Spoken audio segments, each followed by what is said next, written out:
Pour lire nos articles ou en découvrir un peu plus sur la radio et l'équipe qui la compose, une seule adresse. Rendez-vous sur notre site www.radio-roisonne.com. Salut tout le monde, c'est Romain, bienvenue sur Radio Roisonne, un petit peu en retard là, ça y est. Bienvenue sur le débrief, l'émission des supporters rennais. Ce soir nous avons 2 matchs à débriefer puisque, oui, ça y est, on l'attendait. Rennes a enfin débuté la compétition, l'Europa League. Victoire contre Jablonec à l'arraché jeudi soir, on va en parler. Et puis ce Rennes PSG aujourd'hui à 15h. Pour m'accompagner ce soir, comme d'habitude, Arthur, le co-anime, comment tu vas ? Eh bien écoute, ça va plutôt bien, en cette fin de week-end plutôt pluvieux, eh bien malgré la défaite de Rennes, on a quand même vécu une belle semaine malgré tout. Ouais, c'est ça, carrément. Cédric, pour ta deuxième émission, comment tu vas ? Je vais très bien, c'est sûr que je suis très content d'avoir retrouvé l'Europa League, et ça aurait été encore mieux avec une victoire de Rennes cet après-midi, mais c'est pas grave. Flo, comment tu vas ? Toi, c'est ta 3e émission comme moi, donc là on fait un 100% là pour l'instant. Comment tu vas ? Voilà, c'est ça. Bah écoute, ça va, nickel, hein, comme un dimanche, avec malheureusement le mauvais temps. Hein, et puis pareil, très content d'avoir vécu le match de l'Europa League. Et puis le match de cet après-midi aurait pu tourner sous un autre scénario, on va dire. C'est ça, on va en parler. Du coup, je vous propose de passer au programme.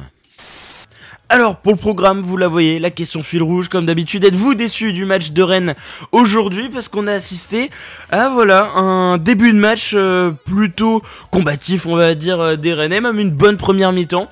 Bon, dans la deuxième, on a un peu plus lâché, mais du coup, voilà, ça va être la question fil rouge ce soir. Êtes-vous déçus du match de Rennes aujourd'hui ? N'hésitez pas à réagir avec les emojis sur Facebook. Rennes Jablonec, jeudi soir, victoire de nos Rennais 2-1 grâce à un penalty de Hatem Ben Arfa. On va en parler, justement c'est mon deuxième sujet, les premiers pas d'Hatem Ben Arfa au Roazhon Park. On va en parler, voilà, 2 petits matchs, aujourd'hui il est rentré à l'heure de jeu, donc on va en parler. En tout cas très grosse ambiance sur ces entrées, du coup on va en parler. Et puis Rennes-Paris, le match de cet après-midi, les Rennais ont été battus 3-1 alors qu'on menait jusqu'à la 45e, juste avant la mi-temps. On se fait surprendre par André Di Maria, donc voilà, on va en parler pour ce débrief, 1 heure avec vous. Alors du coup on va commencer. Premièrement, du coup les top flops, comme d'habitude, classique on va dire. Arthur, tes 2 tops et 2 flops. Je vais commencer par les flops avec Koubek en flop. Ça c'est une certitude. Après, inscrire un deuxième flop, j'ai pas vraiment. Je mettrais, allez vraiment, si je vais chercher loin, je mettrais plutôt Da Silva, mais parce qu'il n'a pas été à la hauteur de ces 2 derniers matchs. Mais en top, je mettrais Mbenyang et Mecher. D'accord. Du coup, pour ma part, en top, Ismail Assar, que j'ai adoré. Il est venu défendre et c'est comme ça que personnellement je l'aime beaucoup. Quand il revient faire ses efforts, pareil, je l'ai vu contre Jablonec, un peu comme ça. Et il le faisait pas ça l'année dernière, ou beaucoup moins. Les efforts défensifs, il s'est retrouvé à un moment presque à une position de latéral droit, de milieu central. On en parlait avec PA là au réseau dédicace. Et puis, si je dois donner un deuxième top, je dirais Amari Traoré, qui a été solide sur son côté. Donc voilà. Et puis, pour 2 flops, je dirais Koubek, mais bon, en même temps, il nous a sauvé 1 ou 2 très très dangereuses occasions. Je sais pas si vous voyez là le corner de Neymar, qui allait presque rentrant. Ouais. Là, franchement, il nous a bien sauvé, quoi. Il met pas de mec au premier poteau, donc bien sûr. Quelque part, c'est normal. Et puis, donc si je dois donner un deuxième flop, pareil, là c'est un peu compliqué de le trouver. Je dirais pas vraiment qu'il y a le flop sur ce match, mais allez, c'est compliqué. Allez, Da Silva pour te suivre, parce qu'il a été un peu moins bon, mais franchement pas, c'est pas flagrant. Par dépit un peu. Flo, pour toi. Ouais, c'est pareil, j'ai rien à rajouter les gars. Pareil, top, je dirais Mbenyang et puis Sarr, pareil. Sarr, il est partout, on voit qu'il progresse et c'est bien pour nous pour la suite, mais ça fait peur pour l'année prochaine parce que il peut prendre une dimension en 6 mois. On en reparle à la trêve. Ouais, bien sûr, on va en parler là. Ouais, et pour toi, Cédric ? Du coup, moi je dirais top Sarr. parce que sur les 2 derniers matchs, même depuis le début de la saison, il est énorme. Ouais. Et après, j'hésite entre Nyang et André, mais je vais dire Nyang parce que c'est vraiment une bonne surprise. Voilà, il avait un passé un peu sulfureux, étrange parce que surtout au niveau du comportement, mais là, franchement, vraiment une bonne surprise. Ouais. Et il est physique, je pense qu'il va vraiment nous aider en attaque, quoi. Ouais. Et du coup, pour tes flops? Et mes flops, Koubek, parce qu'il est en manque de confiance. On sent qu'il est moins serein, voilà. D'accord. Ouais. Et puis Ben Sebaini, parce que par exemple les 3 buts d'aujourd'hui, les 2 buts surtout viennent de son côté. Les 2 derniers buts viennent de son côté. Ouais. Après, il était un petit peu esselé. Non, je suis pas tellement d'accord. On va en parler. Je veux dire, moi j'ai été mitigé aussi, j'ai fait le mettre à la place de Da Silva, parce que Ben Sebaini, certes, il fait un très bon match, offensivement, il est extraordinaire. Ah oui. C'est pour moi le meilleur match de Ben Sebaini que j'ai vu au Stade Rennais. En termes d'attaque et de débordement, il a fait un match costaud, solide, il a rien lâché. Par contre, défensivement, voilà, ça pêche. C'est compliqué après il faut prendre une décision. Soit tu te sens capable de faire des allers-retours, et à ce moment-là, tu fais ce travail-là. Soit, moi, je préfère vraiment qu'il assure un peu plus derrière et puis qu'il monte un petit peu moins. Mais là, les 2 buts, ils viennent de ce côté-là et ça n'a pas fait, quoi. Qui nous dit sur Twitter, Ben Sebaini doit se calmer. Par contre, il s'énerve très vite. Attention au carton jaune, il en a déjà pris plusieurs depuis le début de la saison. Alors ouais, je suis d'accord avec toi. Maintenant, je pense que c'était quand même une consigne. Alors je vais pas dire de s'énerver, mais je pense que la consigne était quand même de bousculer les Parisiens. Ils l'ont fait. Les Rennais ont mené même. Pendant longtemps, et je pense que voilà, les Parisiens étaient piqués dans le vif, il fallait répondre, parce que si tu te laisses faire contre Paris, t'es mort. Donc pour moi, je pense qu'il répondait juste. Après, je suis d'accord, il a pas à s'énerver, mais je pense qu'il voulait leur rentrer dans le dard, et c'est dans ces moments-là que Paris est moins fort. Quand Paris est mis en doute, quand Paris est bousculé. Finalement, je pense que Sabri Lamouchi a plutôt adopté la bonne technique. En attendant, on va écouter la réaction de Marquinhos au micro de beIN Sport. Je vous la fais écouter. À tout de suite. C'est vrai, je crois que de l'autre côté, il y avait une équipe qui a beaucoup de potentiel. On a vu. Je crois surtout en deuxième partie de saison, ils vont venir très fort. Pour Athème, il leur a pris sa forme. Quand les autres joueurs aussi, ils ont pris leur philosophie ensemble. Il y a des nouveaux joueurs qui ont du potentiel pour faire de bonnes choses ici.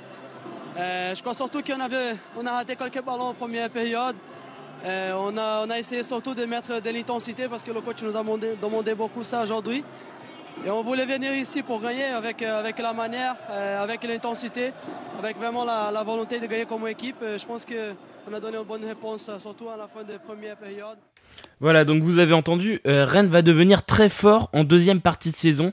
La réaction de Marquinhos à la fin du match, ça fait plaisir. Et vous en pensez quoi, Arthur ?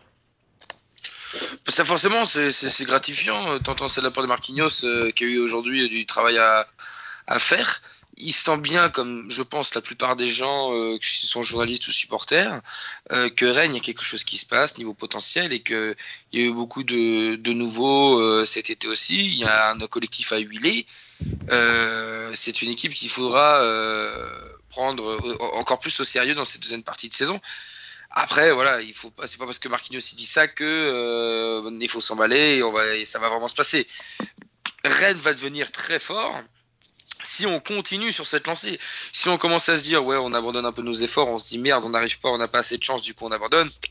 Non, ça va jamais se passer. Il faut que chacun y mette du sien pour que Rennes justement devienne une très belle équipe du top 5 entre guillemets ou top 6. Hein. Il faut pas non plus se cacher ça. Alors si on doit continuer, les premiers pas de Ben Arfa, et puis après on va passer à Jablonec. Les premiers pas de Ben Arfa, vous en avez pensé quoi contre Jablonec, contre Paris? Aujourd'hui il est rentré à l'heure de jeu, il a marqué un penalty de sang-froid contre Jablonec. Cédric, j'aimerais avoir ton avis pour commencer sur Hatem Ben Arfa. Alors, franchement, par contre, ovation de folie. Incroyable. Je trouvais que c'était... Franchement, ça donnait des frissons et tout. Après, est-ce qu'on en fait trop ou pas? Parce qu'il faut pas trop lui mettre la pression. Sinon, au niveau physique, il a encore son toucher de balle. On sent qu'il n'a pas perdu ses petits dribbles et tout. Mais bon, physiquement, par contre, il faut encore du cardio. À un moment, il fait un petit sprint. Je sentais qu'il avait un peu du mal à aller chercher la balle, mais bon, plutôt convaincu. Et j'attends de voir, mais je sens qu'il va monter en puissance, donc ça va être un plus. Ouais. Flo? Ouais, enfin moi c'est pareil, hein, je rejoins exactement pareil. C'est sur le fait que il est à 60%, donc il faut juste attendre. Et voilà, il faut juste attendre. Ouais. Hein, c'est pas plus compliqué. Après, on voit bien que dès qu'il touche le ballon, voilà, Il peut se passer quelque chose. Il peut se passer quelque chose. C'est un éclair. Voilà, on le voit bien. Si on compte le nombre de tentatives de dribble qu'il y a eu aujourd'hui et qu'il y a eu à Jablonec par rapport au temps de jeu, voilà, je pense que les chiffres peuvent parler d'eux-mêmes. Hein. Ouais, bien sûr. Je parle en tentative, hein. Je parle pas réussi, hein. Je parle en tentative de dribble sur les deux matchs par rapport au temps de jeu qu'il a eu. Non, c'est sûr qu'il va revenir. Enfin, du moins, on l'espère. Arthur? Écoute, moi je dirais même pas 60%, je dirais qu'il est qu'à 30%, parce que il nous expose là ici que ses qualités techniques, ou en tout cas ce qu'il a pu garder depuis 17 mois. Ce que je trouve déjà assez époustouflant, c'est qu'il arrive toujours à faire du mal, percer une défense malgré ça. Voilà, même si c'est que 4 ou 5 accélérations, on sent qu'il est capable d'apporter. Aujourd'hui, Ben Arfa, physiquement, c'est catastrophique, mais ça, c'est normal. On va pas non plus. Voilà, c'est après 17 mois, personne ne serait dans un meilleur état que lui. Mais il a vraiment de grandes promesses. Il va sur ses 32 ans. C'est un joueur qui est dans la fleur de l'âge. Il a tout approuvé aujourd'hui. S'il veut espérer encore tutoyer le très haut niveau.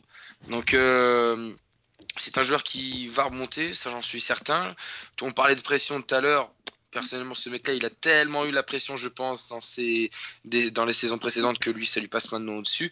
La preuve, c'est qu'après 17 mois, il faut en avoir pour prendre le ballon et tirer pour une victoire historique du Stade Rennais. Franchement, il faut être très courageux, donc chapeau à lui. Mais Ben Arfa va devenir incontestablement ce leader au Stade Rennais. On cherchait un leader l'année dernière. Et le voilà, c'est Ben Arfa le leader de cette année, c'est sûr. Ouais, et puis on parlait de cette ambiance, et c'est vrai que l'ovation et pour l'instant la cote qu'a Ben Arfa, enfin je me rappelle pas avoir déjà vu ça. C'est-à-dire que sur une arrivée, c'est le chouchou, c'est la star. C'est incroyable. Le nombre de maillots floqués Ben Arfa, c'est monstrueux. Mais quelque part, parce que tout le monde s'y retrouve dans le business, dans le marketing, dans ouais, le puis c'est ça. Et aujourd'hui, dans le social, tout le monde s'y retrouve. Mine de rien, aujourd'hui au stade, il y a eu un fait, c'est pas à nier. Il y a eu 29 200 supporters. C'est un record d'affluence au Horizon Park. Donc oui, c'est Paris, oui d'accord, mais chaque année on a Paris. Et je pense que Ben Arfa est un moteur d'attrait au stade, on va pas se mentir, c'est un très gros joueur. On sait que, et en plus, Ben Arfa courir sur le terrain. Là, il allait jouer contre son ancien club. Tout le monde s'est dit ouais, but de Ben Arfa, ça serait magnifique. Je pense que ça amène des gens au stade et c'est une bonne chose. Après, thème Ben Arfa, voilà, physiquement, on le sait, il est pas encore prêt pour tenir tout un match. Mais tu vois, voilà, comme on a dit, quand il a la balle, il peut faire mal. Il percute encore. Tu vois qu'il sait dribbler. Si on pense, alors. J'ai vu sur les réseaux, ouais, calmez-vous, Ben Arfa n'a marqué qu'un péno. Ouais, il a marqué le péno, sauf qu'il faut se demander comment est arrivé le péno. Je sais pas si vous vous rappelez l'action, mais magique. C'est avant un corner. Sauf que avant, il va mais littéralement faire la misère dans la défense. Mais mais c'est incroyable. Donc Ben Arfa, oui, il marque entre guillemets juste un tir au but, mais déjà faut y aller parce qu'il le gars a vraiment les cojones d'y aller. Il n'est pas sur la liste puisque c'est Grenier et Bourigeaud qui doivent le tirer. Le gars chope le ballon, il sait qu'il va marquer. Il se pose même pas la question. Et franchement, c'est gros respect à lui parce que voilà, il revient. Gros respect parce que ça aurait pu être à double tranchant pour lui. Là, il a été encensé dans le bon sens. Si jamais il avait loupé ce penalty, il aurait été la risée sur tous les réseaux. C'est-à-dire que Ben Arfa, le mec, il fait le mec, il veut prendre le ballon, il loupe le péno. Il aurait pu prendre très cher. mais c'est un courage énorme. Et je pense qu'il passe vraiment au-dessus de tout ça. Je pense que Ben Arfa, il y a 5-6 ans, qu'on a pu connaître quand il était parti de Marseille, tout ça, il est très très loin. Il est très très loin. Il a toujours cette fougue dans sa technique, mais il a cette maturité dans la manière de voir le jeu et dans la manière d'aborder les choses sur un terrain. Et ça se voit et c'est très très intéressant. Reine Jablonec, du coup, petit avis sur le match. On s'attendait, on a vu la dernière fois dans les commentaires que beaucoup s'attendaient à une large victoire du Stade Rennais, des 4-0, des 5-0, des 6-1, n'importe quoi. Au final, c'était 1-1 jusqu'à la 89e. Donc, j'étais le premier à dire, 4-1. Hein. Et donc, est-ce qu'on s'est pas un peu trop emballé, Arthur ? Mais non, je pense pas que je me suis trop emballé. Je pense que dans l'envie de retrouver la Ligue Europa aussi, les Rennais étaient préparés à ce match. Clairement, on n'a pas vu une grande équipe de Jablonec et on a manqué de réalisme dans ce match-là aussi. Clairement, on aurait pu boucler l'affaire et puis avec de nombreux buts bien plus tôt dans ce match. Et on a été trop tendre, je trouve, avec Jablonec. Peut-être que nous aussi, on n'a pas abordé de la meilleure des manières. Est-ce qu'on s'est dit, est-ce qu'on s'est vu trop beau ? C'est possible aussi. Après, ça, c'est des choses que j'ai pas pu forcément, ou alors j'ai oublié d'interpréter, mais mon pronostic était pas bon, ça c'est clair et net, mais je ne regrette absolument pas ce que j'ai dit. Ouais. Flo ? Ouais, mais après, est-ce que c'est pas plutôt aussi un choix de l'entraîneur, dans le sens où, certes, ils l'ont ovationné cette victoire, ils ont ovationné ça au stade, mais je dirais peut-être que c'est plutôt un choix de l'entraîneur, peut-être qu'il veut préserver ses joueurs aussi, et pourquoi forcer ? Voilà, là, je dis pas qu'on a fait le minimum, hein, parce que bon, on les a fait souffrir, hein, on a poussé, et ça paye avec un penalty, c'est comme ça. Mais ouais, je pense que il a pas, voilà, ils ont pas non plus tout donné, ils ont pas, parce que c'est, en gros, il y a plusieurs matchs à enchaîner, donc c'est compliqué, quoi. Ouais. Mais bon, ils ont fait la différence, c'est le principal. Ouais. Cédric, ce match, t'étais au stade, toi, du coup ? Ouais, j'étais au stade. J'ai trouvé qu'il y avait pas mal de déchets. Je suis d'accord avec Flo, il n'était pas à 100%. Après, c'est bien parce que il faut savoir gérer les semaines à 3 matchs. Je retiendrai juste qu'on a gagné pour la première fois en phase de poule et que c'est Ben Arfa qui nous a donné la victoire. Après, je trouve qu'on a du mal sur les défenses qui sont très resserrées, genre comme contre Angers. Angers, on a eu du mal à trouver la solution parce qu'ils sont bien en position. Là, c'est pas que Jablonec était bon, c'est juste qu'on n'avait pas trouvé la solution. Je suis d'accord avec Arthur, on aurait pu tuer le match beaucoup plus tôt si on aurait enchaîné, si on aurait déjà trouvé le deuxième, on aurait marqué le deuxième but, pardon. On a eu un gros taf du RCK, c'est important d'en parler. J'avoue que personnellement je suis abonné là-bas, mais gros taf, très très beau tifo, encore une fois un jeudi en Europa League. On a eu droit à une très grande bâche, Stade Rennais Football Club, et encore aujourd'hui tifo bâche. 1991, donc l'année de création du RCK, sur toute la tribune, et ça rendait encore une fois très bien. L'ambiance contre Jablonec était juste magnifique. On a vu dès le début du match, c'était franchement très très très très lourd, hein, Arthur, on va pas se mentir. Et franchement, c'est vraiment à souligner. Voilà, en tout cas, merci à vous d'avoir participé à cette émission. Lapif qui nous dit sur Twitter: mon avis sur cette émission, top, bonne soirée et Kenavo. Merci à toi, Lapif. À très bientôt pour un nouveau débrief. De toute façon, on se retrouve dimanche soir, même heure, comme d'habitude, 20h, pour un nouveau débrief. Merci à vous d'avoir suivi cette émission. Et à très vite sur Radio Roison. Bonne soirée à tous et bonne semaine.